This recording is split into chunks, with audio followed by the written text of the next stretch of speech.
Wrapper ಆಗಿ, singer ಆಗಿ, ಸಂಗೀತ ನಿರ್ದೇಶಕರಾಗಿ ಇಷ್ಟು ದಿನ ಸ್ಯಾಂಡಲ್ವುಡ್ ಸಿನಿ ಪ್ರೇಕ್ಷಕರನ್ನ ಎಂಟರ್ಟೈನ್ ಮಾಡಿದಂತಹ ನಿಮ್ಮೆಲ್ಲರ ಪ್ರೀತಿಯ ರ್ಯಾಪರ್ ಚಂದನ್ ಶೆಟ್ಟಿ ಅವರು ಮೊಟ್ಟ ಮೊದಲ ಬಾರಿಗೆ ಬಿಗ್ ಸ್ಕ್ರೀನ್ ಅಲ್ಲಿ ನಾಯಕ ನಟನಾಗಿ, ಅದರಲ್ಲೂ ಕೂಡ ರ್ಯಾಪರ್ ಆಗಿದ್ದಂತವರು ಈಗ ಕಾಕಿ ತೊಟ್ಟು ಕಬರನ್ನ ತೋರಿಸೋದಕ್ಕೆ ಬೆಳ್ಳಿ ಪರದೆಯಲ್ಲಿ ಮಿಂಚೋದಕ್ಕೆ ಬರ್ತಾ ಇದ್ದಾರೆ. ಸೊ ನಾನು ಮಾತನಾಡಿಸ್ತಾ ಹೋಗ್ತೀನಿ. ಸೊ ಸೂತ್ರಧಾರಿ ಸಿನಿಮಾದಲ್ಲಿ ಇವರ ಪಾತ್ರ ಏನು ಅಂತ. ಸರ್, ಮೊದಲನೇದಾಗಿ ನಮಸ್ತೆ, ಹೇಗಿದ್ದೀರಾ? ಗುಡ್ ಸರ್, ನೀವು? ನಾನು ಸೂಪರ್ ಆಗಿದ್ದೀನಿ. ತುಂಬಾ ಖುಷಿ ಆಗುತ್ತೆ. ಇಷ್ಟು ದಿನ ರ್ಯಾಪ್ ಸಾಂಗ್ ಗಳ ಮೂಲಕ ಡಿಜಿಟಲ್ ಪ್ಲಾಟ್ಫಾರ್ಮ್ ಅಲ್ಲಿ ನೋಡ್ತಿದ್ವಿ, ಅದರ ಜೊತೆಗೆ ಹಿನ್ನೆಲೆ ಸಂಗೀತದ ಮೂಲಕ ನಿಮ್ಮ ಹಾಡುಗಳನ್ನ ಕೇಳಿಸ್ಕೊಳ್ತಿದ್ವಿ. ಈಗ ಬೆಳ್ಳಿ ಪರದೆಯಲ್ಲಿ ನಾಯಕ ನಟನಾಗಿ, ಅದರಲ್ಲೂ ಕಾಕಿ ತೊಟ್ಟು ಮಾಸ್ ಲುಕ್ ಅಲ್ಲಿ ಬರ್ತಾ ಇದ್ರ. ಏನ್ ಹೇಳಕ್ ಇಷ್ಟಪಡ್ತೀರಾ? ಮೊದಲನೇ ಬಾರಿಗೆ ಪೂರ್ಣ ಪ್ರಮಾಣದ ನಾಯಕನಾಗಿ ಈಗ ತೆರೆ ಮೇಲೆ ಬರ್ತಾ ಇದ್ದೀನಿ. ಇಷ್ಟು ದಿನ ನೀವೇ ಹೇಳ್ದಂಗೆ ಸಾಂಗ್ಸ್ಗಳನ್ನ ಮಾಡಿದ್ದೀನಿ. ಇಂಡಿಪೆಂಡೆಂಟ್ ಸಾಂಗ್ಸು, ಪಾರ್ಟಿ ಸಾಂಗ್ಸು ಎಲ್ಲ ಮಾಡಿ ಎಲ್ಲರೂ ಇಷ್ಟಪಟ್ಟು ಅದಕ್ಕೆ ಎಂಜಾಯ್ ಮಾಡೋ ಥರ ಎಲ್ಲ ಸಿಚುವೇಶನ್ಸ್ ಎಲ್ಲ ಕ್ರಿಯೇಟ್ ಆಗಿದೆ. ಸೊ ಇವಾಗ ಒಬ್ಬ ಆ್ಯಕ್ಟರ್ ಆಗಿ ಬೆಳ್ಳಿ ಪರದೆ ಮೇಲೆ ಬರ್ತಾ ಇರೋದು ನನಗಂತೂ ತುಂಬಾ ಒಂದು ಎಕ್ಸೈಟ್ಮೆಂಟ್ ಇದೆ. ಯಾವ ರೀತಿ ನನ್ನ ಅಕ್ಸೆಪ್ಟ್ ಮಾಡ್ತಾರೆ ಅನ್ನೋದು ಒಂದು ಕುತೂಹಲ ಕೂಡ ಇದೆ. ಆ್ಯಂಡ್ ಸಿನಿಮಾ ಆ್ಯಕ್ಟಿಂಗ್ ಜೊತೆಗೆ ಮ್ಯೂಸಿಕ್ ಡೈರೆಕ್ಷನ್ ಕೂಡ ಮಾಡಿದ್ದೀನಿ. ಎಂಟೈರ್ ಸಿನಿಮಾ ಬ್ಯಾಕ್ಗ್ರೌಂಡ್ ಮ್ಯೂಸಿಕ್ ಕೂಡ ನಾನೇ ಮಾಡಿದ್ದೀನಿ. ಸೊ ಹಾಗಾಗಿ ತುಂಬ ಫೋಕಸ್ಡ್ ಆಗಿ ಸ್ಪೆಷಲ್ ಕೇರಿಂದ ಈ ಸಿನಿಮಾದ ಬ್ಯಾಕ್ಗ್ರೌಂಡ್ ಸ್ಕೋರ್ ಕೂಡ ಮಾಡಿದ್ದೀನಿ. ಹೋಪ್ಫುಲಿ ಎಲ್ಲರಿಗೂ ಇಷ್ಟ ಆಗುತ್ತೆ ಅಂತ. ಇಷ್ಟೊಂದು ಮಲ್ಟಿ ಟ್ಯಾಲೆಂಟೆಡ್ಸ್ ಇರುವಂತ ನೀವು ಎಲ್ಲೂ ಕಷ್ಟ ಅಂತ ಅನ್ಸಿಲ್ವ? ಬಿಕಾಸ್ ಒಂದ್ ಕಡೆ ನಟನೆ ಮಾಡ್ಬೇಕು, ಇನ್ನೊಂದ್ ಕಡೆ ಹಾಡಾಡ್ಬೇಕು, ಇನ್ನೊಂದ್ ಕಡೆ ಮ್ಯೂಸಿಕ್ ಡೈರೆಕ್ಷನ್ ಮಾಡ್ಬೇಕು ಅಂತಂದಾಗ ಆ ಸ್ಟ್ರೆಸ್ ನ ಹೇಗ್ ತಡ್ಕೊಂಡ್ರಿ ಅಂತ? ಇಲ್ಲ, ನನಗೆ ನಾನು ಮಾಡೋ ಕೆಲಸನ ತುಂಬ ಖುಷಿಯಿಂದ ಮಾಡ್ತೀನಿ. ಸೊ ಹಾಗಾಗಿ ನನಗೆ ಇದು ಸ್ಟ್ರೆಸ್ ಅನ್ಸಲ್ಲ. ನನಗೇನು ಇಷ್ಟ ಇಲ್ಲ ಆ ಕೆಲಸ ಮಾಡಿದಾಗ ಒಂದು ಸ್ವಲ್ಪ ಮನಸ್ಸಿಗೆ ಹಿಂಸೆ ಆಗ್ತಾ ಇರುತ್ತೆ. ಅಯ್ಯೋ ಯಾಕೆ ಮಾಡಬೇಕು ಇದನ್ನಂತ ಸ್ಟ್ರೆಸ್ ಆಗುತ್ತೆ. So when I want to do like singing ಆಗಿರ್ಬೋದು, ಮ್ಯೂಸಿಕ್ ಡೈರೆಕ್ಷನ್ ಆಗಿರ್ಬೋದು, ಲಿರಿಕ್ಸ್ ಬರೆಯೋದಾಗಿರ್ಬೋದು, ಎಲ್ಲ ಆ್ಯಕ್ಟ್ ಮಾಡೋದು ಈಗ ಹೊಸ ಪ್ಯಾಷನ್ನು. ಸೊ ಇದೇನು ಮಾಡಬೇಕಾದ್ರೂ ಎಂಜಾಯ್ ಅಂಡ್ ಡೂ. ಸೊ ಮೊದಲ ಸಿನಿಮಾದಲ್ಲಿ ಪೂರ್ಣ ಪ್ರಮಾಣದ ನಾಯಕನಾಗಿ ಹೊರಹೊಮ್ತಿದ್ರ. ಸೊ ಅದರಲ್ಲೂ ಕಾಕಿ ತೊಟ್ಟಿದ್ದೀರಾ. ಪಾತ್ರದ ಬಗ್ಗೆ ಹೇಳೋದಾದ್ರೆ, ಸೂತ್ರಧಾರಿ ಪಾತ್ರದ ಬಗ್ಗೆ ಹೇಳೋದಾದ್ರೆ? ಸೂತ್ರಧಾರಿ ಒಂದು ಪಾತ್ರ ಬಂದು ನನಗೆ ತುಂಬಾ ಥ್ರಿಲ್ಲಿಂಗ್ ಕೊಡುವಂಥ ಒಂದು ಪಾತ್ರ ಇದು. ಸಿನಿಮಾ ನೋಡ್ಬೇಕಾದಾಗ ತುಂಬಾ ಕನ್ಫ್ಯೂಷನ್ ಇರ್ತೀನಿ. ಏನಾಗ್ತಿದೆ ಅಂತ ನನಗೆ ಗೊತ್ತಿರಲ್ಲ.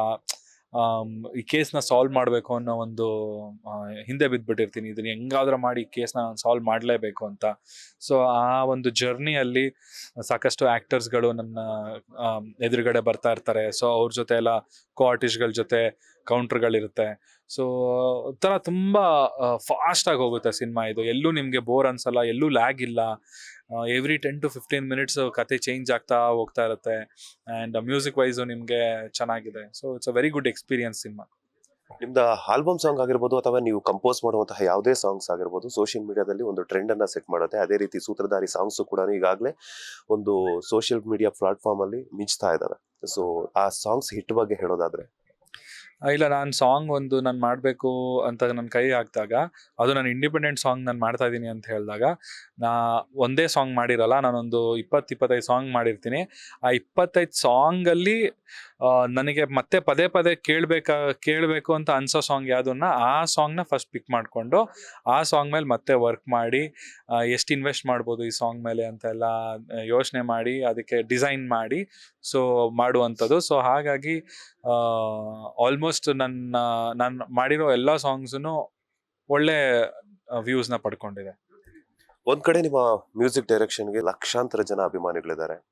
ಸೊ ಅದ್ರ ಜೊತೆಗೆ ಸಂಜನಾ ಆನಂದ್ ಅವರು ಒಂದು ಪ್ಲಸ್ ಪಾಯಿಂಟ್ ನಿಮ್ಮ ಸೂತ್ರಧಾರಿ ಸಾಂಗ್ಗೆ, ಡ್ಯಾಶ್ ಸಾಂಗ್ಗೆ. ಸೊ ಹೇಗ್ ವರ್ಕೌಟ್ ಆಯ್ತು ನಿಮ್ಮಿಬ್ಬರ ಕಾಂಬಿನೇಷನ್ ಅಂತ? ಇದು ನವರಸನ್ ಅವ್ರ ಐಡಿಯಾ ಆ್ಯಕ್ಚುಲಿ. ಸಂಜನಾ ಆನಂದನ ಆನ್ ಬೋರ್ಡ್ ತರಬೇಕು ಸೂತ್ರಧಾರಿಲಿ ಅಂತ. ಸೊ ಸಂಜನಾ ಅವರು ಇದ್ರಲ್ಲಿ ಆ್ಯಕ್ಟ್ ಮಾಡ್ತಾರೆ ಅಂತ ಅಂದಾಗ I was very happy. Because ನಾನು ಮ್ಯೂಸಿಕ್ ವಿಡಿಯೋ ಮಾಡಿದಾಗ I want to introduce new face ಅವ್ರ ದೊಡ್ಡ ಹೀರೋಯಿನ್ಗಳಾಗಿರ್ಬೋದು, ಯಾರನ್ನ ಇಂಟ್ರೊಡ್ಯೂಸ್ ಮಾಡೋಕ್ಕೆ ನಾನು ಇದು ಮಾಡ್ತಾ ಇರ್ತೀನಿ. ಸೊ ಸಂಜನಾ ಅವರು ಕೂಡ ಒಂದು ಸಿನಿಮಾ ಮಾಡಿ ಅವರು she was also in limelight. So ಹಾಗಾಗಿ ಅವರು ನಮ್ಮ ಸಾಂಗಿಗೆ ಬಂತು ಅಂತ ಹೇಳಿದ್ರೆ ಸೂತ್ರಧಾರಿ ಸಿನಿಮಾಗೂ ಪ್ಲಸ್ ಆಗುತ್ತೆ. Plus and she is also like ತುಂಬಾ she is a very beautiful and ತುಂಬ ಕ್ಯೂಟ್ ಆಗಿದ್ದಾರೆ. ಆ್ಯಂಡ್ ನಮ್ಮ ಡ್ಯಾನ್ಸ್ ಸಾಂಗಿಗೆ ತುಂಬ ಚೆನ್ನಾಗಿ ಆ್ಯಪ್ಟ್ ಆಗ್ತಾ ಇದ್ರು. ಸೊ ಹಾಗಾಗಿ ಅವ್ರ ಕಾಂಟ್ರಿಬ್ಯೂಷನ್ ಕೂಡ ತುಂಬ ಇದೆ. ಎಲ್ಲ ಒಂದ್ ಕಡೆ ಸೂತ್ರಧಾರಿ ಸಿನಿಮಾದಲ್ಲಿ ಸಂಜನಾ ಅವರು ಒಂದು ಹಾಡಿನಲ್ಲಿ ನಿಮ್ ಜೊತೆ ಕಾಣಿಸ್ಕೊಂಡಿದ್ದೆ ಮೈನಸ್ ಪಾಯಿಂಟ್ ಆಯ್ತಾ ಅಂತ? ಬಿಕಾಸ್ ಯಾಕಂತಂದ್ರೆ ಸೋಷಿಯಲ್ ಮೀಡಿಯಾದಲ್ಲಿ ನಿಮ್ಮ ಮತ್ತೆ ಅವರು ಅಂದ್ರೆ ಚಂದನ್ ಶೆಟ್ಟಿ ಅವರು ಮತ್ತೆ ಸಂಜನಾ ಆನಂದ್ ಅವರು ಮದುವೆ ಆಗ್ತಾರೆ ಅನ್ನುವಂತಹ ಒಂದಷ್ಟು ಮೇಮ್ಸ್ ಆಗಿರ್ಬೋದು, ಟ್ರೋಲ್ಸ್ ಆಗಿರ್ಬೋದು, ಅದ್ರ ಜೊತೆ ಸುಷ್ಮಿತಾ ಅವ್ರ ಹೆಸರು ಸಹ ಕೇಳಬಂತು. ಸೊ ಅಂತವ್ರಿಗೆ ಏನ್ ಹೇಳ್ತೀರಾ ಈ ಒಂದು ಕಾಂಟ್ರವರ್ಷಿಯಲ್ ಟ್ರೋಲ್ಸ್ ಬಗ್ಗೆ? ಚಂದನ್ ಅವರ ರಿಯಾಕ್ಷನ್ ಏನು ಅಂತ? ಇದೇನಿಲ್ಲ, this is quite common. So ಒಂದು ಪಬ್ಲಿಕ್ ಫಿಗರ್ ಅಂತ ಅಂದಾಗ, ಒಬ್ರು ಆರ್ಟಿಸ್ಟ್ ಜೊತೆ ಕೆಲಸ ಮಾಡಿದ್ದಾರೆ ಅಂತ ಅಂದಾಗ, ಒಂದು ಇಮ್ಯಾಜಿನೇಷನ್ ಅವ್ರ ತಲೆಯಲ್ಲಿ ಮಾಡ್ಕೊಳ್ತಾರೆ. ಮೇ ಬಿ ಇವರಿಬ್ರು ಲವ್ ಮಾಡ್ತಾ ಇದ್ದಾರೆ, ಇವರಿಬ್ರು ಏನೋ ಡೇಟಿಂಗ್ ಮಾಡ್ತಾ ಇರ್ಬೋದು, ಮೋಸ್ಟ್ಲಿ ಇವರಿಬ್ರು ಮದುವೆ ಆಗ್ತಾರೆ ನೆಕ್ಸ್ಟು. ಸೊ ಈ ರೀತಿಯಾದಂತಹ ಇದು ಒಂದು ಐಡಿಯಾಸ್ ಬರೋದು ಎಲ್ಲರಿಗೂ ಕಾಮನ್ನು. ಸೊ ಯಾರೋ ಒಬ್ರು ಅದನ್ನ ಸ್ಟಾರ್ಟ್ ಮಾಡ್ತಾರೆ. ಈ ಸೋಷಿಯಲ್ ಮೀಡಿಯಾ ಯಾವ ರೀತಿ ಇದೆ ಅಂತ ಹೇಳಿದ್ರೆ, ಈ ತರ ಒಂದು ಸುದ್ದಿಗಳು ಬೇಗ ಹರಡುತ್ತೆ. ನೋಡೋ ಇದು ಏನೋ ಇಬ್ರು ಡೇಟ್ ಮಾಡ್ತಾರಂತೆ, ಮದುವೆ ಆಗ್ತಾರಂತೆ ನೋಡೋ ಅನ್ನೋದು ಸೊ ಸ್ವಲ್ಪ ಫಾಸ್ಟ್ ಆಗಿ ಹರಡುತ್ತೆ. So it's quite common. ಇದನ್ನ ನಾನು ಯಾರ ಮೇಲೂ ನಾನು ಬ್ಲೇಮ್ ಹಾಕಕ್ ಇಷ್ಟಪಡೋದಿಲ್ಲ. ಈ ಸುದ್ದಿ ನೋಡಿದಾಗ ನಿಮ್ಗೆ ಏನ್ ಅನ್ನಿಸ್ತು? ನಗು ಬಂತ, ಕೋಪ ಬಂತ? ನಗು ಬಂತು ಆಕ್ಚುಲಿ. ಇದೇಂಗೆ ನನ್ಗೆ ಗೊತ್ತಿಲ್ದಂಗೆ ನನ್ ಮದ್ವೆ ಅಂತ ನನಗೆ ಯಾರೋ ಫೋನ್ ಮಾಡ್ಬಿಟ್ಟು ಅಂತ ಹೇಳ್ತದ್ದು. ಏನಪ್ಪಾ ಸಂಜನಾ ಜೊತೆ ಮದ್ವೆ ಅಂತೆ, ಯಾವಾಗ ಅಂತ ಕೇಳಿದೆ. ನೀನ್ ಹೇಳ್ಬೇಕು ನನಗೆ ಅಂತ. ನನಗೆ ಗೊತ್ತಿಲ್ಲ ಅಂತ ನಾನು. ನನಗೆ ಗೊತ್ತಿಲ್ದಿರೋ ವಿಷಯ ಅವ್ರು ಎಷ್ಟು ಕನ್ಫರ್ಮ್ ಆಗಿ ಹೇಳ್ತಿದ್ದಾರೆ ಅಂತ ಹೇಳಿದ್ರೆ, ಅಂದ್ರೆ ಅದು ಯಾವ ಮಟ್ಟಕ್ಕೆ ಇಂಪ್ಯಾಕ್ಟ್ ಆಗಿರ್ಬೋದು, ಅದು ಯಾರು ಎಷ್ಟು ಸುಳ್ಳುಗಳು ಎಷ್ಟು ಹೇಳಿರ್ಬೋದು. ಪ್ರೊಫೆಷನಲ್ ಲೈಫಲ್ಲಿ ಪಕ್ಕಾ ಒಂದು ಸ್ಟ್ರಾಟಜಿಯನ್ನ ಯೂಸ್ ಮಾಡುವಂತಹ, ನನ್ನ ಲೈಫ್ ಹಿಂಗೆ ಇರಬೇಕು, ಇದೇ ತರನೇ ನಡಿಬೇಕು, ರ್ಯಾಪ್ ಸಾಂಗ್ಸ್ ಆಗಿರ್ಬೋದು, ಅಥವಾ ಸಿನಿಮಾ ಆಗಿರ್ಬೋದು, ಅಥವಾ ಡೈರೆಕ್ಷನ್ ಆಗಿರ್ಬೋದು, ಮ್ಯೂಸಿಕ್ ಕಂಪೋಸಿಷನ್ ಆಗಿರ್ಬೋದು, ಎಲ್ಲ ಪಕ್ಕ ಪ್ಲಾನಿಂಗ್ ಇಟ್ಕೊಳ್ಳುವಂತ ನೀವು ಎಲ್ಲೋ ಒಂದ್ ಕಡೆ ಪರ್ಸನಲ್ ಲೈಫ್ ನಲ್ಲಿ ನಡೆಯುವುದರ ಅಂತ? ಅದು ಆಗೋವರೆಗೂ ಗೊತ್ತಾಗಲ್ಲ ವಿಷಯ ಏನು ಅಂತ. So I made a decision. ಆ ಒಂದು ಟೈಮಲ್ಲಿ ಅವತ್ತಿಗೆ ಅದು ಸರಿ ಇತ್ತು. ಸೊ ಎಲ್ಲೋ ಒಂದು ಕಡೆ ವರ್ಕ್ ಆಗ್ತಾ ಇಲ್ಲ ಅಂತ ಗೊತ್ತಾದಾಗ, ಸೊ ಅದರಿಂದ ಹೊರಗಡೆ ಬರೋದು ತುಂಬ ಮುಖ್ಯ ಆಗಿತ್ತು ನನಗೆ. Because I wanted my happiness. ನಾನು ಖುಷಿಯಾಗಿರ್ಬೇಕಿತ್ತು. ಸೊ ಹಾಗಾಗಿ ಏನು ಮಾಡೋಕ್ಕಾಗಲ್ಲ. ಲೈಫ್ ಅಂದಮೇಲೆ ಹಂಗೇನೆ, ಒಂದೊಂದು ಡಿಸಿಷನ್ಗಳು ನಾವು ಮಾಡೋದು, ಒಂದೊಂದು ವರ್ಕ್ ಆಗುತ್ತೆ, ಒಂದೊಂದು ವರ್ಕ್ ಆಗಲ್ಲ. ಸೊ ಈ ಒಂದು ಡಿಸಿಷನ್ ವರ್ಕ್ ಆಗಿಲ್ಲ ಅಷ್ಟೇ. ನೀವಿಬ್ರು ಜೋಡಿ ಅಂತಂದ್ರೆ ಹಿಂಗಿರ್ಬೇಕು. ಬಿಕಾಸ್ ಯಾಕಂದ್ರೆ ಬಿಗ್ ಬಾಸ್ ಮೂಲಕನೂ ಸಹ ಎಂಟರ್ಟೈನ್ ಮಾಡಿದ್ರಿ ಕನ್ನಡ ಕಿರುತೆರೆ ವೀಕ್ಷಕರನ್ನಾಗಿರೋ, ಅದಾದ್ಮೇಲೆ ಒಂದಷ್ಟು ಸಾಂಗ್ಸ್ ಮೂಲಕ, ಮತ್ತೆ ಯಾವ್ದೋ ಒಂದಷ್ಟು ಸಿನಿಮಾ ಪ್ರಮೋಷನ್ಸ್ ಮೂಲಕ, ಎಲ್ಲೇ ಹೋದ್ರು ಕೂಡ ಗಂಡ ಹೆಂಡತಿ ಆಗಿರ್ಬೋದು ಅಥವಾ ಜೋಡಿ ಆಗಿರ್ಬೋದು ಹಿಂಗಿರ್ಬೇಕು ಅಂತಿದ್ದಂಥವ್ರು. ಏನು ಮಿಸ್ ಮ್ಯಾಚ್ ಆಯ್ತು ನಿಮ್ಮಿಬ್ಬರ ಲೈಫ್ ಅಲ್ಲಿ ಅಂತ? I really don't know. ಇದಕ್ಕೆ ನನ್ನ ಹತ್ರ ಉತ್ತರ ಇಲ್ಲ. And moreover I don't want to speak about all personal matters. ಅಂದ್ರೆ ಒಳಗಡೆ ನಮ್ದೇನೋ 1000 ಇರುತ್ತೆ. I just don't want to disclose anything. ಅದು ನಮ್ಮಿಬ್ರು ಮಧ್ಯದಲ್ಲಿ ಮಾತ್ರ ಇರುತ್ತೆ, ಅದು ಯಾವತ್ತಿಗೂ ಹೊರಗಡೆ ಬರೋದಿಲ್ಲ. ಸೊ ಮೇಲ್ನೋಟಕ್ಕೆ ಅನ್ಸ್ಬೋದು ಏನು ರೀಸನ್ ಇಲ್ದಲೆ ಇವರು ಇದಾಗಲ್ಲ, ಏನು ರೀಸನ್ನೇ ಗೊತ್ತಾಗ್ತಿಲ್ವಲ್ಲ ಅಂತ. ಆ ರೀಸನ್ ಹೇಳೋ ಅವಶ್ಯಕತೆನೂ ಇರೋದಿಲ್ಲ ನಮಗೆ, because it's all our personal matters.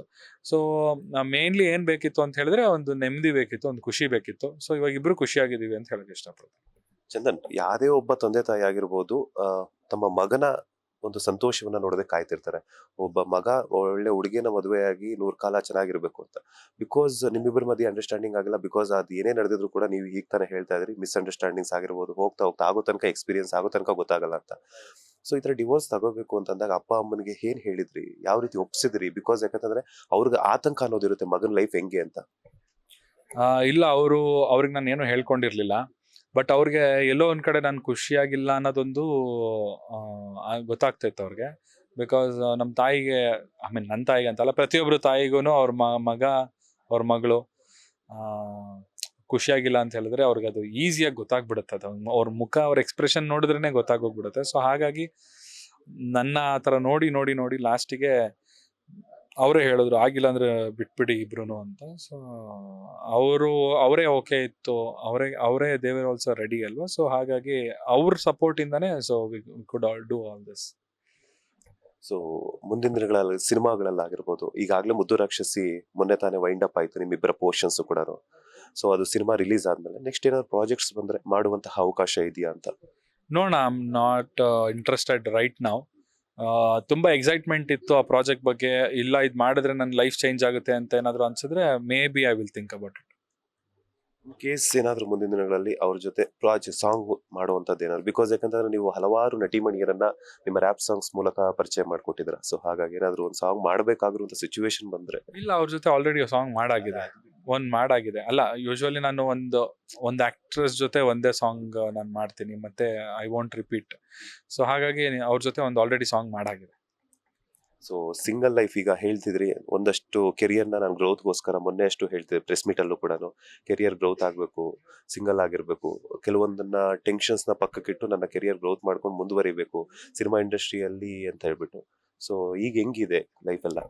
ಈಗ ತುಂಬ ಚೆನ್ನಾಗಿದೆ, ತುಂಬ ಫೋಕಸ್ ಮಾಡೋಕ್ಕೆ ಟೈಮ್ ಇದೆ, ಬೇರೆ ಇನ್ಯಾವ ಡೈವರ್ಷನ್ಸ್ ಇಲ್ಲ. ಹೊರಗಡೆ ಕರ್ಕೊಂಡು ಹೋಗ್ಬೇಕು, ಅದು ಮಾಡಬೇಕು, ಅದು ತಗೊಬರ್ಬೇಕು, ಅದು ಕೊಡಿಸ್ಬೇಕು, ಟ್ರಿಪ್ ಕರ್ಕೊಂಡು ಹೋಗ್ಬೇಕು, ಯಾವುದೂ ಇಲ್ಲ. ಇವಾಗ ನಾನು ನನ್ನ ಜೊತೆ ನಾನು ಒಬ್ಬನೇ ಇದ್ದೀನಿ ಅಷ್ಟೇ. So I am giving full 100% time to myself and my work. ಇದೆಲ್ಲ ಆದ್ಮೇಲೆ ಅಪ್ಪ ಅಮ್ಮ ಏನಾದ್ರು ಮತ್ತೆ ಮದುವೆಗೆ ಒತ್ತಾಯ ಮಾಡಿದ್ರ? ಬಿಕಾಸ್ ನಿಮ್ಮ ಮನ್ಸಲ್ಲಿ ಏನಾದ್ರು ಬಂತ? ಬಿಕಾಸ್ ಯಾಕಂತಂದ್ರೆ ನಾವು ಸುಮ್ಮನೆ ಇದ್ರು ಕೂಡ ನಮ್ಮ ಲೈಫಲ್ಲಿ ಒಂದು 4 ಜನ ಮಾತಾಡ್ತಿರ್ತಾರೆ, ಮಾಡ್ಕೊಳ್ಳಿ, ಒಬ್ಬನೇ ಇರೋದು ಬೇಡ ಅಂತ ಅಪ್ಪ ಅಮ್ಮನಿಗೂ ಹೇಳ್ತಿರ್ತಾರೆ. ಅವ್ರು ವಾಕಿಂಗ್ ಹೋದಾಗ ಆಗಿರ್ಬೋದು, ಯಾವುದೋ ಒಂದು ಫಂಕ್ಷನ್ ಅಟೆಂಡ್ ಮಾಡಿದಾಗ ಆಗಿರ್ಬೋದು, ಹಂಗೆ ಬಿಡಬೇಡಿ, ಅವ್ರಿಗೂ ಒಬ್ಬ ಲೈಫ್ ಪಾರ್ಟ್ನರ್ ಬೇಕು ಅಂತ ಹೇಳ್ಬಿಟ್ಟು. ಸೊ ಏನು ಹೇಳ್ತೀರಾ? ಅವ್ರಿಗೆ ಸದ್ಯಕ್ಕೆ ಬೇಡ ಅಂತಾನೆ ಅವರು ಹೇಳ್ತಾ ಇದ್ದಾರೆ. ನನಗೆ ಯಾರೇ ಸಿಕ್ಕಿದ್ರು ದಯವಿಟ್ಟು ಇವಾಗಲೇ ಆಗಬೇಡಿ ಮದುವೆ, ನಿಮ್ಮ ಲೈಫ್ ತುಂಬ ಚೆನ್ನಾಗಿದೆ, ಇವಾಗ ಆರಾಮಾಗಿರಿ ಅಂತಾನೆ ಸಜೆಷನ್ ಬರ್ತಿದೆ. ಎಲ್ಲೋ 100ರಲ್ಲಿ 1 ಅಥವಾ 2 ಜನ ಮಾತ್ರ ಮದುವೆ ಆಗಿ ಅಂತ ಹೇಳ್ಬೋದು. 99 ಜನ ಮಾತ್ರ ಆರಾಮಾಗಿದೆ ಸರ್, ನಿಮ್ಮ ಲೈಫ್ ಹಿಂಗೆ ಇದ್ಬಿಡಿ. ಸಿಂಗಲ್ ಲೈಫ್ ಬೆಟ್ರಾ, ಮದುವೆ ಲೈಫ್ ಬೆಟ್ರಾ? ಸಾಧನೆ ಮಾಡೋರಿಗೆ ಸಿಂಗಲ್ ಲೈಫ್ ಬೆಟರ್ ಸರ್. ಸಾಧಕರಿಗೆ, ಈ ಸಾಧನೆ ಹಾದಿಲಿ ಇರ್ತಾರೆ, ಸೊ ಅವ್ರಿಗೆ ಬೇರೆ ಇನ್ಯಾವ ಡೈವರ್ಷನ್ ಇರಬಾರ್ದು. ಯಾಕಂದ್ರೆ ಡೈವರ್ಷನ್ ಇತ್ತು ಅಂತಂದ್ರೆ 1 ವರ್ಷದಲ್ಲಿ ಮಾಡೋ ಸಾಧನೆನ 4 ವರ್ಷ ಮಾಡ್ಬೇಕಾಗುತ್ತೆ. ಸೊ ಆ ಟೈಮ್ ವೇಸ್ಟ್ ಮಾಡೋ ಬದಲು, ಸೊ ಕಂಪ್ಲೀಟ್ ಆಗಿ if U C I am very focus ನಾವು. ಸೊ ಇವಾಗ ನಾನು ಈಗ ನೆಕ್ಸ್ಟ್ ಮಂತ್ ಮತ್ತೆ ಒಂದು ಸಾಂಗ್ ರಿಲೀಸ್ ಮಾಡ್ತಾ ಇದ್ದೀನಿ. ಅವಾಗ ನನಗೆ ವರ್ಷಕ್ಕೊಂದು ಸಾಂಗ್ ಮಾಡೋಕ್ಕೆ ನನಗೆ ಕಷ್ಟ ಆಗ್ತಾ ಇತ್ತು. ಸೊ ಇವಾಗ ಸೋ ಫೋಕಸ್, ನನಗೆ ಬೇರೆ ಇನ್ಯಾವ ಡೈವರ್ಷನ್ ಇಲ್ಲ. ಸೊ ಇನ್ನೊಂದು ನೆಕ್ಸ್ಟ್ ಬೇಸಿಗೆ ರಜಾ ಬಂದ ತಕ್ಷಣ ಮಕ್ಕಳಿಗೆ ಒಂದು ಸಾಂಗ್ ರಿಲೀಸ್ ಮಾಡ್ತಾ ಇದ್ದೀನಿ. ಸೊ ಅದಾದ್ಮೇಲೆ ಇನ್ನೊಂದು ಪ್ಲಾನ್ ಮಾಡ್ತಾ ಇದ್ದೀನಿ. ಸೊ ಬೇಗ ಇವಾಗೇನು 4 ವರ್ಷ ಏನು ನಾನು ಕಳ್ಕೊಂಡಿದ್ದೆ, ಸೊ ಅದನ್ನ ಈ ನೆಕ್ಸ್ಟ್ ಕಮಿಂಗ್ ಈ 2025 ವರ್ಷದೊಳಗೆ I want to bring it back. ಎಲ್ಲ ಒಂದ್ ಕಡೆ ಕಾಡ್ತಿದ್ಯಾ 4 ವರ್ಷ ನನ್ನ ಟೈಮ್ ವೇಸ್ಟ್ ಆಯ್ತಲ್ಲ? ಬಿಕಾಸ್ ಲೈಫ್ ಅನ್ನೋದು ಇವತ್ತು ನಾವೇನ್ ಟೈಮ್ ಸ್ಪೆಂಡ್ ಮಾಡಿರ್ತೀವಿ, ಇನ್ನೊಂದು 5 ನಿಮಿಷಕ್ಕೆ ಆ ಟೈಮ್ ಸಿಗಬೇಕು ಅಂದ್ರೆ ತುಂಬಾ ಕಷ್ಟ ಆಗುತ್ತೆ. ಬಿಕಾಸ್ ಆಗಿನ ಕ್ಷಣ ಹಾಗೆ ಎಂಜಾಯ್ ಮಾಡಬೇಕು. ಟೈಮ್ ವೇಸ್ಟ್ ಅಂತ ಹೇಳಕ್ಕಾಗಲ್ಲ, ಯಾಕಂದ್ರೆ ಆ ಟೈಮ್ ಚೆನ್ನಾಗೇ ಇತ್ತು. ಸೊ ಇಬ್ರು ಒಟ್ಟಿಗೆ ಇದ್ದಾಗ ಖುಷಿಯಾಗಿದ್ವಿ. ಬರೀ ಬ್ಯಾಡ್ ಮೆಮರೀಸ್ ಅಷ್ಟೇ ಅಲ್ದಲೆ ಸಾಕಷ್ಟು ಗುಡ್ ಮೆಮರೀಸ್ ಕೂಡ ಇದೆ. ಸೊ ಹಾಗಾಗಿ ಟೈಮ್ ವೇಸ್ಟ್ ಅಂತ ಏನಿಲ್ಲ, it was a very good experience. Trolls ವಿಚಾರಕ್ಕೆ ಬರೋದಾದ್ರೆ, ಬಿಕಾಸ್ ಯಾಕಂತಂದ್ರೆ ಒಂದಷ್ಟು ಜನ ಹುಡುಗರ ಪರವಾಗಿ ಮಾತಾಡ್ತಾರೆ, ಒಂದಷ್ಟು ಜನ ಹುಡುಗಿರ ಪರವಾಗಿ ಮಾತಾಡ್ತಾರೆ. ಸೆಲೆಬ್ರಿಟಿ ಕಪಲ್ ಅವರಿಬ್ಬರ ಮಧ್ಯೆ ಅಂಡರ್ಸ್ಟ್ಯಾಂಡಿಂಗ್ ಇಲ್ಲ, ಇಬ್ರು ಒಪ್ಪಂದದ ಮೇರೆಗೆ ನಾವು ಡಿವೈಡ್ ಆಗ್ತಿದೀವಿ ಅಂತ ಅಂದಾಗ ಮೇಮ್ಸ್ ಆಗಿರ್ಬೋದು, ಟ್ರೋಲ್ಸ್ ಆಗಿರ್ಬೋದು, ಅವ್ರಿಗೆ ಅವರವರ ಒಂದು ಭಾವನೆಗೆ ತಕ್ಕಂತೆ ಮಾಡ್ತಿರ್ತಾರೆ. ಸೊ ಟ್ರೋಲ್ಸ್ ಬಗ್ಗೆ ಹೇಳೋದಾದ್ರೆ, ಅದೇ ಟ್ರೋಲ್ಸ್ ಕೆಲವೊಂದು ಜೆನ್ಯೂನ್ ಇರುತ್ತೆ, ಕೆಲವೊಂದು ಪ್ಲಾನ್ಡ್ ಇರುತ್ತೆ. ಹರ್ಟ್ ಮಾಡಲೇಬೇಕು ಅನ್ನೋ ಒಂದು ಉದ್ದೇಶದಿಂದನೂ ಕೂಡ ಕೆಲವೊಂದು ಮಾಡಿರ್ತಾರೆ. ಆ್ಯಂಡ್ ಈ ಟ್ರೋಲ್ ಯಾವ ರೀತಿ ವರ್ಕ್ ಆಗುತ್ತೆ ಅಂತ ಹೇಳಿದ್ರೆ, ಇವಾಗ ಒಬ್ಬ ವ್ಯಕ್ತಿ ಮೇಲೆ ಸಾಕಷ್ಟು ಜನಕ್ಕೆ ಇಷ್ಟ ಇಲ್ಲ ಅಂತ ಹೇಳಿದ್ರೆ, ಟ್ರೋಲರ್ಸ್ ಏನು ಮಾಡ್ತಾರೆ, ಅವರ ವಿರುದ್ಧವಾಗಿ ಟ್ರೋಲ್ ಮಾಡಕ್ಕೆ ಸ್ಟಾರ್ಟ್ ಮಾಡ್ತಾರೆ. ಸೊ ಅದನ್ನ ಅವ್ರು ಎಂಜಾಯ್ ಅಂದರೆ ಟ್ರೋಲ್ ನೋಡಿದವ್ರು ಅದನ್ನ ಎಂಜಾಯ್ ಮಾಡ್ತಾರೆ, ಯಾಕಂದ್ರೆ ಆ ವ್ಯಕ್ತಿ ಕಂಡ್ರೆ ಅವ್ರಿಗೂ ಆಗ್ತಾ ಇರೋದಿಲ್ಲ. ಸೊ ಹಾಗಾಗಿ ಇದ್ರದ್ದು ಅಡ್ವಾಂಟೇಜ್ ಅಷ್ಟೇ. ಇದರಿಂದ ಟ್ರೋಲ್ ಪೇಜರ್ಸ್ ಅವ್ರಿಗೆ ಲೈಕ್ಸ್ ಬರುತ್ತೆ, ಮತ್ತೆ ಅವ್ರ ಫಾಲೋವರ್ಸ್ ಜಾಸ್ತಿ ಆಗ್ತಾರೆ, ಬಿಟ್ರೆ ಬೇರೆ ಇನ್ನೇನು ಇರೋದಿಲ್ಲ. ಆ್ಯಂಡ್ ಮೋರ್ ಓವರ್ ಏನಂತ ಹೇಳಿದ್ರೆ, ನೀವು ನಿಮ್ಮ ಲೈಫ್ನ ಯಾವ ರೀತಿ ಪೋರ್ಟ್ರೇ ಮಾಡ್ತಾ ಇದ್ದೀರಾ ಸೋಷಿಯಲ್ ಮೀಡಿಯಾದಲ್ಲಿ ಅನ್ನೋದು ತುಂಬ ಇಂಪಾರ್ಟೆಂಟ್ ಆಗುತ್ತೆ. ಸೊ ನೀವು ಒಳ್ಳೆತನದಲ್ಲೂ ಇರ್ಬೋದು, ಒಳ್ಳೆತನದಲ್ಲೂ ನೀವು ಹೆಸರು ಮಾಡ್ಬೋದು. ಇಲ್ಲ ನನ್ಗೆ ಬೇಡ, ಸ್ವಲ್ಪ ನಾನು ಬೇರೆ ರೀತಿ ನಾನು ಹೆಸರು ಮಾಡ್ತೀನಿ ಅಂದರೆ ಅದಕ್ಕೂ ಇಲ್ಲಿ ಅವಕಾಶ ಇದೆ. ಸೊ ಫ್ರೀಡಮ್ ಆಫ್ ಸ್ಪೀಚ್ ಇದೆ, you can express anything, you can upload anything. ನೀವು ಏನು ಬೇಕಾದರೂ ಮಾಡ್ಬೋದು ಈ ಪ್ರಪಂಚದಲ್ಲಿ, ಎಕ್ಸೆಪ್ಟ್ ಕ್ರೈಮು, ಇಲ್ಲಿಗಲ್ ಆಕ್ಟಿವಿಟೀಸ್ ಬಿಟ್ಬಿಟ್ಟು ಬೇರೆ ಇನ್ನೇನು ಮಾಡೋಕ್ಕೂ ನಿಮ್ಗೆ ಅವಕಾಶ ಇದೆ. ಬಟ್ ಅದನ್ನ ಚೂಸ್ ಮಾಡೋದು ನೀವಾಗಿರ್ತೀರ ಅಷ್ಟೇ. ನೀವು ಒಳ್ಳೇದನ್ನ ಚೂಸ್ ಮಾಡಿದ್ರೆ ನಿಮ್ಮನ್ನ ಒಳ್ಳೆ ಥರದಲ್ಲಿ ನೋಡ್ತಾರೆ.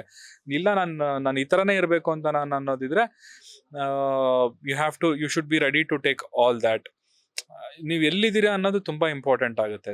ನಮ್ಮ ಬೇಸು, ನಮ್ಮ ಕಲ್ಚರು, ಸೊ ನಾವು ಎಲ್ಲಿದ್ದೀವಿ, ನಾವು ಯಾವ ಜಾಗದಲ್ಲಿದ್ದೀವಿ, ನಮ್ಮ ಪದ್ಧತಿ ಏನು, ಸೊ ಅದನ್ನು ನಾವು ಕಾಪಾಡ್ಕೊಳ್ಳೋಕ್ಕೆ ನಾವು ಇವತ್ತವರೆಗೂ ಟ್ರೈ ಮಾಡ್ತಾ ಇದ್ದೀವಿ ನಮ್ಮ ಕಲ್ಚರ್ನ. ಯಾಕಂದರೆ ಎಲ್ಲ ಫಾರಿನ್ ಕಲ್ಚರು ನಮಗೆ ತುಂಬ ಇನ್ಫ್ಲೂಯೆನ್ಸ್ ಮಾಡ್ತಾನೆ ಇರುತ್ತೆ ಪ್ರತಿದಿನ. ಸೊ ಎಲ್ಲೋ ಒಂದು ಕಡೆ ನಮ್ಮ ಸಂಸ್ಕೃತಿನ ನಾವು ಮರಿತಾ ಇದ್ದೀವಿ, ಕೆಲವರು ಅದನ್ನು ಉಳಿಸ್ಕೋಬೇಕು ಅನ್ನೋ ಒಂದು ಹೋರಾಟದಲ್ಲಿದ್ದಾರೆ. ಸೊ ಎಲ್ಲೋ ಒಂದು ಕಡೆ ಅದು ಅವ್ರಿಗೆ ಹರ್ಟ್ ಆದಾಗ ಈ ರೀತಿಯಾದಂಥ ಈ ಟ್ರೋಲ್ಸ್ಗಳು ಅದು ಇದೆಲ್ಲ ಬರ್ತಾ ಇರುತ್ತೆ. ಇನ್ನೊಂದು ನಾನು ಟ್ರೋಲ್ ಅಲ್ಲೇ ನೋಡಿರುವಂತದ್ದು ಕ್ವಶನ್ ಕೇಳ್ತೀನಿ, ಇದಕ್ಕೆ ನಿಮ್ಗೆ ಇಷ್ಟ ಆದ್ರೆ ಆನ್ಸರ್ ಮಾಡ್ಬೋದು, ಇಲ್ಲಾಂದ್ರೆ ನೀವು ಸ್ಕಿಪ್ ಮಾಡ್ಬೋದು. ಮಗು ವಿಚಾರಕ್ಕೆ ನಿಮ್ಮಿಬ್ಬರ ಮಧ್ಯೆ ಮಿಸ್ಅಂಡರ್ಸ್ಟ್ಯಾಂಡಿಂಗ್ ಬಂದಿದೆ ಅನ್ನುವಂತಹ ಒಂದು ಟ್ರೋಲ್ ಆಗಿತ್ತು. ಸೊ ಅದಕ್ಕೆ ನೀವು ಕ್ಲಾರಿಫೈ ಕೊಡೋದಾದ್ರೆ. ಇಲ್ಲ, I want to skip this question. ಇಲ್ಲ, ಅದರೆಲ್ಲ ಆ ಥರ ಅದು ಅದೇ again it will come to personal things. I don't want to talk about this. ತೊಂದರೆ ಇಲ್ಲ.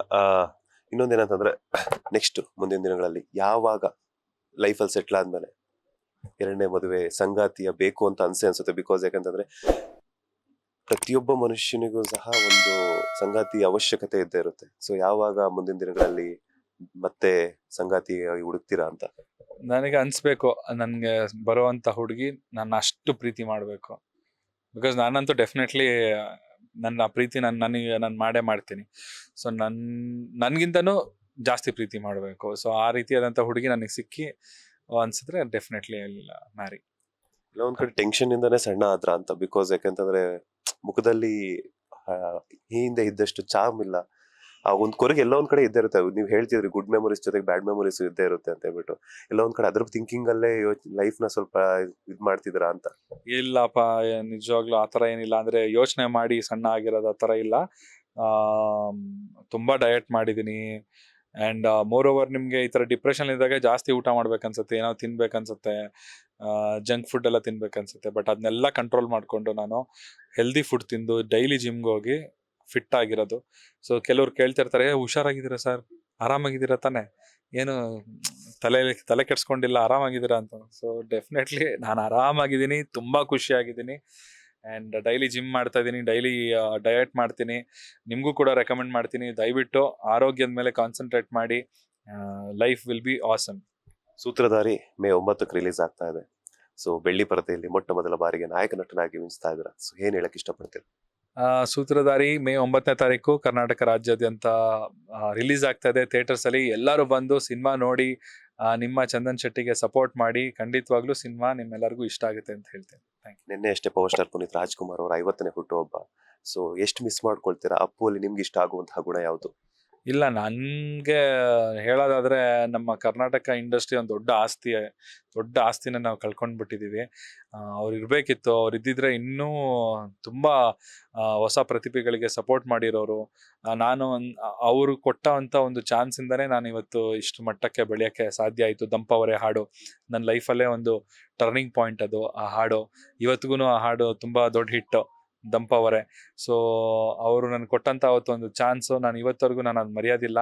ಪ್ರತಿ ಒಂದು ಶೋ ಅಲ್ಲೂ ನನ್ನ ಮೊದಲನೇ ಹಾಡು ದಂಪವರೇನೆ. ಆ ಹಾಡಿಂದನೇ ನಾನು ಶೋ ಸ್ಟಾರ್ಟ್ ಮಾಡ್ತೀನಿ. ಮುಂದಿನ ದಿನಗಳಲ್ಲಿ ಪವರ್ ಸ್ಟಾರ್ ಪುನೀತ್ ರಾಜ್ಕುಮಾರ್ ಅವರಿಗೆ ಒಂದು ಟ್ರಿಬ್ಯೂಟ್ ಸಾಂಗ್ ಏನಾದ್ರು ಚಂದನ್ ಅವರ ಕೈ ಚಳಕದಿಂದ ಬರುತ್ತಾ ಅಂತ? ನೋಡೋಣ, ಮೇ ಬಿ ಪ್ರಾಬಬ್ಲಿ ಬರ್ಬೋದು ಸರ್. ಕೊನೆಯದಾಗಿ ಏನ್ ಹೇಳಕ್ ಇಷ್ಟಪಡ್ತೀರಾ ಎಲ್ಲ ಕನ್ನಡ ಸಿನಿ ಪ್ರೇಕ್ಷಕರಿಗೆ? ಕನ್ನಡ ಸಿನಿಮಾಗಳನ್ನ ದಯವಿಟ್ಟು ಸಪೋರ್ಟ್ ಮಾಡಿ. ಒಳ್ಳೆ ಸಿನಿಮಾ ಬಂದಾಗ ಖಂಡಿತವಾಗ್ಲೂ ಸಪೋರ್ಟ್ ಮಾಡಿದ್ದಾರೆ ಕನ್ನಡ ಜನತೆ. ಸೊ ಸಾಕಷ್ಟು ಸಿನಿಮಾಗಳು ಬರ್ತಾ ಇದೆ. ಎಲ್ಲೋ ಒಂದ್ ಕಡೆ ಯಾಕೆ ಥಿಯೇಟ್ರಿಗೆ ಬರ್ತಾ ಇಲ್ಲ ಅಂತಂದ್ರೆ ಜನದ ಎಕ್ಸ್ಪೆಕ್ಟೇಷನ್ ರೀಚ್ ಆಗ್ತಾ ಇಲ್ಲ ಅನ್ಸುತ್ತೆ. ಜನ ಏನೋ ಬೇರೆ ಎಕ್ಸ್ಪೆಕ್ಟ್ ಮಾಡ್ತಿದ್ದಾರೆ ಆಡಿಯನ್ಸು. ಸೊ ಆ ಎಕ್ಸ್ಪೆಕ್ಟೇಷನ್ನ ಎಲ್ಲರೂ ಅಂದ್ರೆ ಈಗಿನ ಡೈರೆಕ್ಟರ್ಸ್ಗಳು ಅರ್ಥ ಮಾಡಿಕೊಂಡು ಏನ್ ಬೇಕು ಆಡಿಯನ್ಸ್ಗೆ ಅದನ್ನ ಸ್ವಲ್ಪ ಅನಲೈಸ್ ಮಾಡಿ ಅದ್ರ ಬಗ್ಗೆ ತಿಳ್ಕೊಂಡು ಹೊಸ ಸಿನಿಮಾಗಳನ್ನ ಸ್ಟಾರ್ಟ್ ಮಾಡಿ. ಖಂಡಿತವಾಗ್ಲೂ ನಮ್ಮ ಕರ್ನಾಟಕ ಜನತೆ ಯಾವತ್ತೂ ಕಲಾವಿದರನ್ನ ಕೈ ಬಿಟ್ಟಿಲ್ಲ, ಮುಂದೆ ಬಿಡೋದು ಇಲ್ಲ. ಒಂದು ಕ್ವಶನ್ ಮರುತ್ತೆ, ಸೊ ದಯವಿಟ್ಟು ಬೇಜಾರಾಗ್ಬೇಡಿ. ಏನಂತಂದ್ರೆ ಡಿವೋರ್ಸ್ ತಗೊಳ್ತಿರ್ಬೇಕಾದ್ರೆ ನೀವು ಕೋರ್ಟಿಂದ ಇಬ್ರು ಹೇಳಿಬೇಕಾದ್ರೆ ಆ ಟೈಮಲ್ಲೂ ಕೂಡ ನೀವು ಪರಸ್ಪರ ಒಪ್ಪಂದವಾಗಿ ಇಬ್ರು ಕೈ ಹಿಡ್ಕೊಂಡೇ ಬಂದ್ರಿ. ಸೊ ಸೆಲೆಬ್ರಿಟಿಗಳಂತಂದ್ರೆ ಆಫ್ಟರ್ ಡಿವೋರ್ಸ್ ಆದ್ಮೇಲೆ ಅವ್ರ ಪಾಡ್ಗೆ ಅವ್ರು ಇರ್ತಾರೆ, ಒಬ್ರು ಮುಖ ನೋಡ್ರೆ ಒಬ್ರಿಗೆ ಆಗಲ್ಲ. ಬಟ್ ನೀವು ಆತರ ಅಲ್ಲ, ಇಬ್ರು ಪರಸ್ಪರ ಒಪ್ಪಂದ ಆಗಿ ಇಬ್ರು ಕೈ ಹಿಡ್ಕೊಂಡು ಸರಿ ಅಮ್ಮ ಇನ್ಮೇಲೆ ನಿನ್ ಲೈಫ್ ನಿಂದು, ನನ್ ಮೇಲೆ ಲೈಫ್ ನಿನ್ ಮೇಲೆ ನನ್ ಲೈಫ್ ನಂದು ಅಂತ ಹೇಳ್ಬಿಟ್ಟು ಈ ಥಿಂಕಿಂಗ್ ಎಲ್ಲ ಮೊದಲೇ ಮಾತಾಡ್ಕೊಂಡು ಬಂದಿದ್ದ ಹೆಂಗೆ ಅಂತ? ಹೌದು, ಅಂದ್ರೆ ಸೊ ಇಬ್ರಿಗೂ ಒಬ್ರ ಮೇಲೆ ಒಬ್ರಿಗೆ ನಮ್ಗೆ ಏನು ಪ್ರಾಬ್ಲಮ್ ಇರ್ಲಿಲ್ಲ. ಆಮೇಲೆ ಬ್ಲೇಮ್ಸ್ ಇರ್ಲಿಲ್ಲ. ಅಂದ್ರೆ ನೀನ್ ಇದ್ ತಪ್ಪು ಮಾಡ್ದೆ, ನಾನು ಇದು ತಪ್ಪು ಮಾಡ್ದೆ, ಕುತ್ಕೊಂಡು ನಾವು ಅರ್ಥ ಮಾಡ್ಕೊಂಡು ಸೊ ಅದನ್ನ ದೊಡ್ಡದ್ ಮಾಡೋ ಪ್ರಮೇಯನೇ ಬರ್ಲಿಲ್ಲ ನಮ್ಗೆ. ಅಂದ್ರೆ ನೀನು ತಪ್ಪು ಮಾಡ್ದ, ನೀನು ಮಿಸ್ಟೇಕ್ ಮಾಡ್ದೆ, ನೀನು ಅದೇನಿಲ್ಲ. ಸೊ ಎಲ್ಲೂ ವರ್ಕ್ ಆಗ್ತಾ ಇಲ್ಲ ಅಂದಾಗ ಇಬ್ರು ಮಾತಾಡ್ಕೊಂಡು ಅದ್ರ ಬಗ್ಗೆ ತುಂಬಾ ಡಿಸ್ಕಸ್ ಮಾಡಿ ಸಾಕಷ್ಟು ತಿಂಗಳುಗಳ ಕಾಲ ಮಾತಾಡಿ ಕೊನೆಗೆ ಒಂದ್ ದಿವಸ we made our mind, okay ಇವತ್ತು ನಾವು ಮುಗ್ಸೋಣ ಇದನ್ನ ಅಂತ ಹೇಳಿ. ಸೊ ಅವತ್ತು ನಾವು ಕುತ್ಕೊಂಡು ಮಾತಾಡಿ ವಿವರ್ ಲೈಕ್ ಅವಾಗ್ಲೂ ನಾರ್ಮಲ್ ಆಗೇ ಇದ್ವಿ, ಫ್ರೆಂಡ್ಸ್ ಆಗೇ ಇದ್ವಿ. ನಮ್ಮಿಬ್ರ ಮಧ್ಯದಲ್ಲಿ ದ್ವೇಷ ಅಂದ್ರೆ ಏನು ಒಬ್ರಿಗೊಬ್ರು ಮುಖ ನೋಡ್ಕೊಳಕ್ಕಾಗಲ್ಲ, ಎದುರುಗಡೆ ಸಿಕ್ಕಿದ್ರೆ ಒಂಥರ ಆ ಕಡೆ ಮುಖ, ಆ ಥರದ್ದು ಏನೂ ಇರಲಿಲ್ಲ ನಮಗೆ. ಸೊ ತುಂಬಾ ಅರ್ಥ ಮಾಡ್ಕೊಂಡಿದ್ವಿ, ಒಬ್ರನ್ನೊಬ್ರನ್ನ ಅರ್ಥ ಮಾಡ್ಕೊಂಡಿದ್ವಿ, ಎಲ್ಲೋ ವರ್ಕ್ ಆಗ್ತಿಲ್ಲ ಅಂತ ಗೊತ್ತಾಯ್ತಲ್ವ. ಸೊ ಹಾಗಾಗಿ ಇಟ್ಸ್ ಬೆಟರ್ ಟು ಬಿ, ಅಂದ್ರೆ ಏನಂತ ಹೇಳಿದ್ರೆ ಒಂದು ಮಾದರಿಯಾಗಿ ಇರಬೇಕು ನಾವು. ಸೊ ನಮ್ಮನ್ನ ಈ ತರದ್ದು ಒಂದು ಸಿಚುಯೇಷನ್ ಯಾರ ಲೈಫಲ್ಲಿ ಬಂತು ಅಂತಂದ್ರೆ ಈ ತರನೂ ಹ್ಯಾಂಡಲ್ ಮಾಡ್ಬೋದು ಅನ್ನೋದಕ್ಕೂ ನಾವು ಒಂದು ಮಾದರಿ ಆಗೋಣ ಅನ್ನೋ ತರ ನಾವು ಆಲ್ರೆಡಿ ನಾವು ಮಾತಾಡ್ಕೊಂಡಿದ್ವಿ.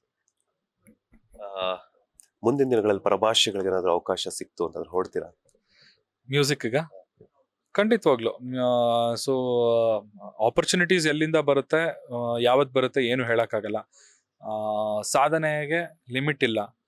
ಸೊ ಹಾಗಾಗಿ ನನ್ನ ಆಸೆ ಇರೋದು ಅದೇನೆ, ನಮ್ಮ ಕನ್ನಡ ಹಾಡುಗಳು ಪ್ರಪಂಚದಾದ್ಯಂತ ಅಥವಾ ಕನ್ನಡ ಆರ್ಟಿಸ್ಟ್ಗಳು ಪ್ರಪಂಚದಾದ್ಯಂತ ಹೆಸರು ಮಾಡಬೇಕು ಅಂತ.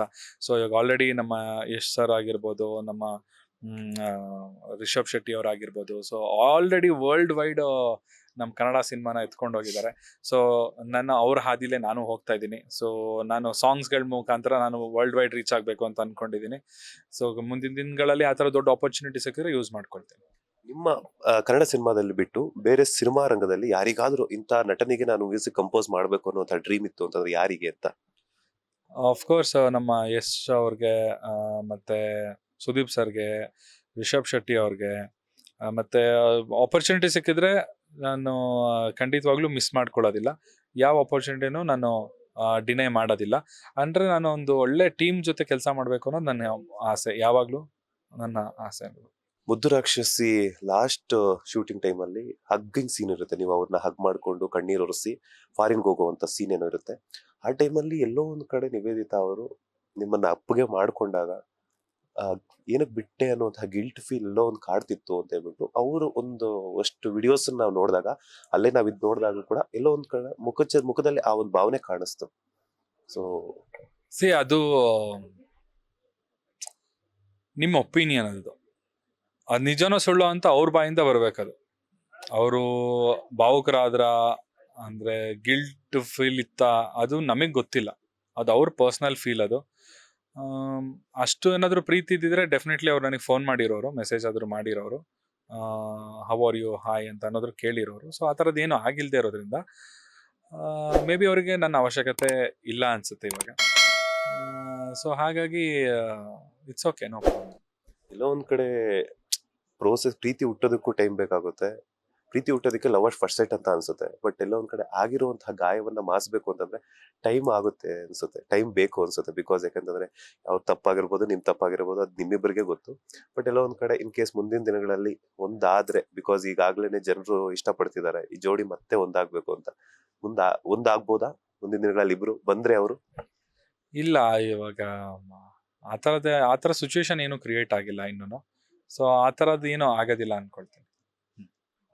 Thank you so much. ಇಷ್ಟೊತ್ತು ನಮ್ಮ ಪಾಸಿಟಿವ್ ಜೊತೆ ಒಂದಷ್ಟು ಮಾಹಿತಿನ ಶೇರ್ ಮಾಡೋದಕ್ಕೆ. ನೀವು ಹೇಳದಾಗ್ಲೇನೆ ನಿಮ್ಮ ಪ್ರಪಂಚದಾದ್ಯಂತ ನಿಮ್ಮ ಹಾಡುಗಳ ಮೂಲಕ ನಿಮ್ಮ ಒಂದು ಅಭಿವೃದ್ಧಿ ಬೆಳಗಲಿ, ಒಳ್ಳೆದಾಗ್ಲಿ. All the best. Thank you. ಇದಿಷ್ಟು ರ್ಯಾಪರ್ ಚಂದನ್ ಶೆಟ್ಟಿ ಅವರ ಮಾತು. ಕ್ಯಾಮ್ರಾ ಪರ್ಸನ್ ರಾಘವೇಂದ್ರ ಸ್ವಾಮಿ ಜೊತೆ Manjunath Srinivas, Boss TV Kannada, Bengaluru. Latest ಹಾಗೂ ಇಂಟ್ರೆಸ್ಟಿಂಗ್ ಸುದ್ದಿಗಳಿಗಾಗಿ ಬಾಸ್ ಟಿವಿ ಕನ್ನಡ ಚಾನೆಲ್ನ ಸಬ್ಸ್ಕ್ರೈಬ್ ಮಾಡಿ, ಹಾಗೆಯೇ ಬೆಲ್ ಐಕಾನ್ ಪ್ರೆಸ್ ಮಾಡಿ. ಇದರ ಜೊತೆಗೆ ಫೇಸ್ಬುಕ್, ಇನ್ಸ್ಟಾಗ್ರಾಮ್, ಎಕ್ಸ್ ನಲ್ಲೂ ಮಿಸ್ ಮಾಡದೆ ಫಾಲೋ ಮಾಡಿ.